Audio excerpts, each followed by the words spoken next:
بسم اللہ الرحمن الرحیم۔ ایک مختصر سوال ہے جس کا تعلق ابھی چند روز پہلے ہونے والے اس حادثے کے ساتھ ہے کہ جس میں ایک وفاقی وزیر کا قتل ہوا، اور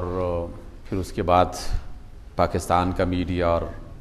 پوری دنیا کا میڈیا اس کے حوالے سے مختلف انداز میں تبصرے کرنے میں مصروف ہے۔ تو سوال یہ تھا کہ کیا یہ عمل جو ہوا ہے قتل کا، اس کی کوئی صورت یا اس کا کوئی جواز بنتا ہے اور اس کی کیا صورتحال بنتی ہے۔ اس کے حوالے سے دو تین باتیں قابل غور ہیں جس کو اچھی طرح سمجھ لینا چاہیے، اور میں اس میں کسی قسم کے ابہام کا شکار نہیں ہوں، یعنی مجھے اس میں کوئی شک نہیں ہے۔ اپنے طور پر میں اس کو جو سمجھ پایا ہوں وہ میں آپ کے سامنے رکھ دیتا ہوں۔ اس کے حوالے سے میں نے کچھ علماء سے، کچھ دانشوروں سے مشورہ بھی کیا، بات چیت بھی کی۔ تو دو تین باتیں ہمارے ذہن میں رہنی چاہیے۔ پہلی بات کہ اسلامی شریعت اس بات کی اجازت نہیں دیتی کسی بھی فرد کو کہ جب کسی جگہ ایک ریاست وجود میں آ جائے، ریاست میں کچھ ادارے باقاعدہ کام کر رہے ہوں، جس میں عدالتی نظام ہے، جس میں انتظامیہ ہے، جس میں قانون کے ماہرین ہیں، جس میں علماء ہیں، یعنی جب ادارے موجود ہوں، ریاست کا وجود موجود ہو، ایک سسٹم پائے جائے، تو اس میں کوئی شخص کسی بھی مجرم کو خود سے سزا دینے کا حق نہیں رکھتا۔ میں اس بات کو پورے سوچ سمجھ کر اور پوری دیانتداری کے ساتھ آپ کے سامنے رکھ رہا ہوں۔ اس میں کوئی جذباتی پن یا ایموشنل انداز نہیں ہے، اور نہ ہی اس میں وہ ایموشنل صورتحال ہونی چاہیے۔ یہ ایک اصول ہے اور ضابطہ ہے کہ جب ایک ریاست وجود میں آ جائے اور اس میں باقاعدہ ادارے کام کر رہے ہوں، عدالتی سسٹم موجود ہو، انتظامیہ موجود ہو، تو کوئی بڑے سے بڑا مجرم بھی اس کو خود سے سزا دینے کا حق انسانوں کو نہیں ہے۔ اگر کوئی جرم کرتا ہے، کوئی بھی شخص، چاہے وہ جرم کرنے والا بڑا ہو یا چھوٹا، اس کو پکڑنا چاہیے، اس کے خلاف آواز بلند کرنی چاہیے، اس کے پکڑنے کے لیے پریشرائز کرنا چاہیے، اس کے حوالے سے جو بھی ایک مناسب قدم ہو سکتا ہے زور ڈالنے کے لیے، اس کو سزا دلوانے کے لیے، پریشرائز کرنے کے لیے، ان تمام طریقوں کو اختیار کیا جا سکتا ہے۔ عدالتوں میں باقاعدہ قانونی چارہ جوئی کی جا سکتی ہے، اس میں رٹ دائر کروائی جا سکتی ہے، یہ تمام کارروائیاں ہو سکتی ہیں، لیکن کسی فرد کو خود سے اس بات کی اجازت نہیں ہوگی، شریعت کم از کم اس بات کی اجازت نہیں دیتی کہ وہ کوئی بھی شخص اٹھ کر کسی بھی مجرم کو خود سے سزا دے دے، چاہے وہ مجرم بالکل واضح قسم کا ہو۔ جیسے میں مثال دیتا ہوں، ابھی جو لاہور میں وہ امریکی جس نے 3 پاکستانیوں کو قتل کیا تھا، لوگوں کے سامنے اس کے تمام ثبوت موجود ہیں کہ اس نے اپنے ہاتھوں سے قتل کیا، وہ اسلحے کے ساتھ پکڑا گیا، ویڈیو تصویریں موجود ہیں۔ لیکن اگر کوئی پاکستانی اس کو فوری طور پر قتل کر دیتا تو جس طرح پہلا عمل قابل مذمت تھا، تو دوسرا عمل بھی شریعت کے مطابق درست نہیں ہوگا، ریاست کے مطابق درست نہیں ہوگا۔ اس کی بنیادی وجہ یہ ہے کہ اگر اس بات کی پرمیشن دے دی جائے کہ کسی بھی مجرم کو وہاں کے رہنے والے لوگ اپنے طور پر اس کا انتخاب کریں اور پھر اس کے بارے میں فیصلہ کریں کہ یہ مجرم ہے اور سزا دے دیں، تو پھر عدالتی نظام اور انتظامیہ اور ریاست اور ملک، اس کا وجود ختم ہو جاتا ہے۔ دوسری بات اس میں جو بڑی قباحت پیدا ہوتی ہے کہ پھر بے شمار غلط فیصلے بھی ہو جاتے ہیں، جس طرح کے پاکستان میں غلط فیصلے ہوئے۔ آج سے کچھ سال پہلے گجرانوالہ میں ایک حافظ صاحب کو اسی طریقے سے شہید کر دیا گیا، اور شہید کرنے کے کافی عرصے کے بعد پتہ چلا کہ یہ سارا کا سارا عمل جو تھا وہ محض ایک سازش اور چکر تھا، اور مقامی کچھ آپس میں لڑائی جھگڑا تھا، اختلاف تھا، جس کی وجہ سے ایک الزام لگایا گیا، اور الزام کی بنیاد پر لوگوں کو جذباتی بنا کے اس حافظ صاحب کو موت کی گھاٹ اتار دیا گیا، انہیں شہید کر دیا گیا۔ اس لیے اسلامی ریاست کے وجود کے بعد یا کسی بھی مسلم ریاست کے وجود کے بعد جب عدالتی قانونی صورتحال موجود ہو تو اس میں کسی شخص کو خود سے سزا دینے کی اجازت نہیں ہوگی۔ ہاں، جب ریاست وجود میں آ جائے تو سب سے پہلی ذمہ داری ریاست کی ہے کہ وہ کسی بھی مجرم کو جرم کرنے کے لیے اس کے سامنے رکاوٹ بن جائے، اور کوئی بھی مجرم ہو تو اس کو فوری طور پر سزا دینے کا کوئی نہ کوئی بہتر اور مناسب اور فوری انصاف کرنے کا بندوبست مہیا کرے۔ ٹھیک ہے۔ دوسری بات اس میں یہ ہے کہ جو بھی معاشرے کے پڑھے لکھے افراد اور معاشرے کے ذمہ دار افراد ہیں،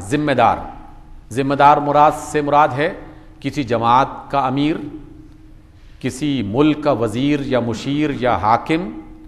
کسی پولیس کے ادارے کا سربراہ، کسی فوج کے ادارے کا سربراہ، جن کے پاس اختیارات ہیں، جو صاحب اختیار افراد ہیں اور جو سمجھدار لوگ ہیں، انہیں زیادہ محتاط ہونا چاہیے کسی بھی قسم کے تبصرہ کرنے میں، کسی بھی حوالے سے اپنے خیالات کے اظہار کرنے میں اور اپنی رائے زنی کرنے میں اس کو بہت ہی زیادہ محتاط ہونا چاہیے، اس لیے کہ کسی صاحب اختیار یا دانشور یا حکومت کے کسی ذمہ دار فرد کی طرف سے اگر غیر ذمہ داری کا مظاہرہ کیا جائے گا کہ وہ کسی شریعت کے حکم کے حوالے سے یا اسلامی قانون کے حوالے سے کوئی ایسی رائے اظہار کرنا شروع کر دے اس کو لوگوں کے سامنے اور اس پر اپنا تبصرہ کرنا شروع کر دے بغیر کسی پریشانی کے اور بغیر اس کی تحقیق اور اس پر غور کیے، تو پھر نادان لوگوں سے یا عام لوگوں سے اس بات کی توقع نہیں کی جا سکتی کہ وہ قانون کی پاسداری کریں گے۔ جب ایک وزیر یا ایک مشیر یا ایک صاحب اختیار اور دانشور آدمی غیر محتاط رویہ اختیار کرے گا تو رد عمل کے طور پر غیر محتاط رویہ عام لوگوں کی طرف سے بھی سرزد ہو سکتا ہے۔ اس وجہ سے اگر آپ قابل مذمت دوسرے رویے کو کرتے ہیں کہ یہ کام غلط ہوا ہے تو پہلا کام بھی یقیناً وہ قابل مذمت ہے جس کی وجہ سے یہ دوسرا عمل شروع ہوتا ہے۔ تیسری بات کہ کسی بھی مسلم ریاست میں کسی اسلامی قانون کے بارے میں کسی اقلیتی فرد کو تبصرہ کرنے کی اجازت نہیں ہے، بالکل جیسے مجھے اس بات کی اجازت نہیں ہے کہ میں کسی کلیسا کے اندر جو ان کا اپنا ایک سسٹم ہے عیسائیت کے اعتبار سے یا کسی یہودی عبادت خانے کے اندر جو عبادت کا ان کا ایک نظام موجود ہے یا کسی سکھ جو ان کا گرنتھ ہے اس کے حوالے سے جو ان کا اندرونی سسٹم ہے جس میں ان کی شادی بیاہ ہوتے ہیں، نکاح ہوتے ہیں، طلاقیں ہوتی ہیں، معاملات سمٹائے جاتے ہیں، اس کے بارے میں مجھے اپنی رائے کا اظہار کرنے کا حق نہیں ہے، اس لیے کہ میں اس مذہب سے تعلق نہیں رکھتا، میرا ان کے اندرونی معاملات سے کوئی تعلق نہیں ہے۔ میں مجموعی طور پر یہ بات ضرور کہہ سکتا ہوں کہ اللہ کی بات کرنے والا اگر یہ شخص ہے تو اس میں فلاں باتیں غلط ہیں، لیکن ان کے اندرونی معاملات میں تبصرہ کرنے یا اس میں رائے زنی کا حق مجھے نہیں ہے۔ میں امریکہ کے کسی ایسے قانون جو وہاں خالصتاً کیتھولک سسٹم یا عیسائی مذہب کے عین مطابق ہو تو کسی مسلم کو اس میں زبان کھولنے کی اجازت نہیں ہے اور نہ ہی اس کی ضرورت ہے، جو ان کے مذہب کے مطابق ان کے اندرونی معاملات ہیں وہ اس کے مطابق چلائیں۔ وہ ہندوؤں کی شادی ان کے اپنے مذہب کے مطابق ہوتی ہے یا ان کے مردوں کو وہ اگر آگ میں جلاتے ہیں تو ہمیں اس میں تبصرہ کرنے کی ضرورت نہیں ہے کہ آگ میں یہ مردوں کو کیوں جلاتے ہیں، یہ ان کا اپنا مذہب ہے۔ آپ مذہب پر ایک عمومی طور پر علمی تحقیق اور علمی بحث کر سکتے ہیں الگ سے، لیکن جب کوئی قانون ریاست کا ہو اور وہ قانون کسی اسلامی شک سے تعلق رکھتا ہو تو اس پر مسلمان ہی آپس میں بحث مباحثہ کر سکتے ہیں